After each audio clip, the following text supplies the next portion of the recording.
Hello' everyone, মই ৰূপম ত্ৰিশন। আজিৰ এই ভিডিঅ'টোত লৈ আহিছোঁ 4 মে'ত অনুষ্ঠিত হ'ব লগা নীটৰ পৰীক্ষাটোৰ ওপৰত। নীটৰ পৰীক্ষাটোৰ স্বচ্ছতা সুৰক্ষিত কৰাৰ বাবে অসম চৰকাৰে কিছুমান কঠোৰ পদক্ষেপ হাতত লৈছে। ইয়াৰ বাবে IASৰ নিচিনা বিষয়াক পৰীক্ষাৰ ত্ৰুটিহীন পৰিচালনাৰ বাবে জিলাৰ প্ৰভাৰী হিচাপে নিযুক্তি দিছে। এই ক্ষেত্ৰত মাননীয় মুখ্যমন্ত্ৰী হিমন্ত বিশ্ব শৰ্মা তেখেতে নিজৰ ফেচবুক পেজত কেণ্ডিডেটসকলৰ সুবিধাৰ বাবে তেখেতে কি পদক্ষেপ হাতত লৈছে তেওঁ নিজৰ ফেচবুক পেজত 14 এপ্ৰিলত তেখেতে লিখিছে। আমি এই গোটেই কথাখিনি আলোচনা কৰিম যাতে কেণ্ডিডেটসকলৰ 4 তাৰিখে অনুষ্ঠিত হ'ব লগা নীটৰ এক্সামটোৰ সুবিধা হয় কিছু।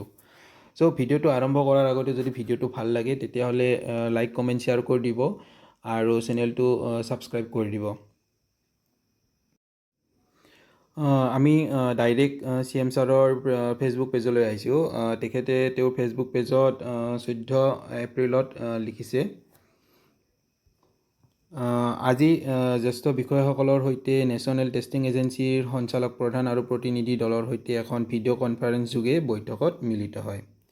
অসম আৰক্ষীয়ে কৰা এক বিশেষ অনুসন্ধানত পোহৰলৈ অহা ৰাজ্যৰ ব্যক্তিগত পৰীক্ষাৰ কেন্দ্ৰত নীটত উত্তীৰ্ণ কিছু শিক্ষাৰ্থীয়ে সন্দেহজনকভাৱে অস্বাভাৱিক উচ্চ নম্বৰ লাভৰ ঘটনাৰ পৰিপ্ৰেক্ষিতত এই বৈঠকৰ প্ৰসংগতা কৰিছিল।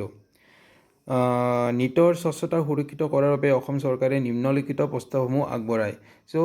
কেনেকুৱা ধৰণৰ প্ৰস্তাৱ তেওঁ বৈঠকত আগবঢ়াইছে আমি তলত পঢ়ি ল'ম।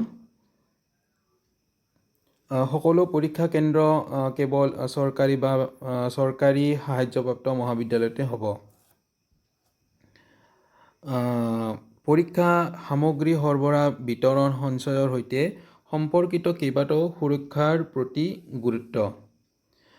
পৰীক্ষাৰ কেন্দ্ৰসমূহত প্ৰাৰ্থীসকলৰ আধাৰ কাৰ্ড আৰু আধাৰিত বায়োমেট্ৰিক প্ৰমাণীকৰণ।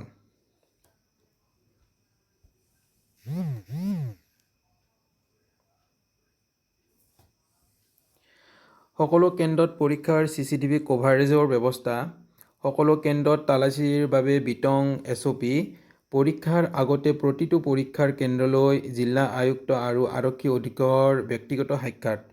আৰু পৰীক্ষাৰ প্ৰস্তুতি আৰু পৰিচালনাৰ পৰ্যালোচনা আৰু নিৰীক্ষণৰ বাবে জ্যেষ্ঠ অসামৰিক সেৱা আৰু আৰক্ষী বিষয়াসকলক নিযুক্তি।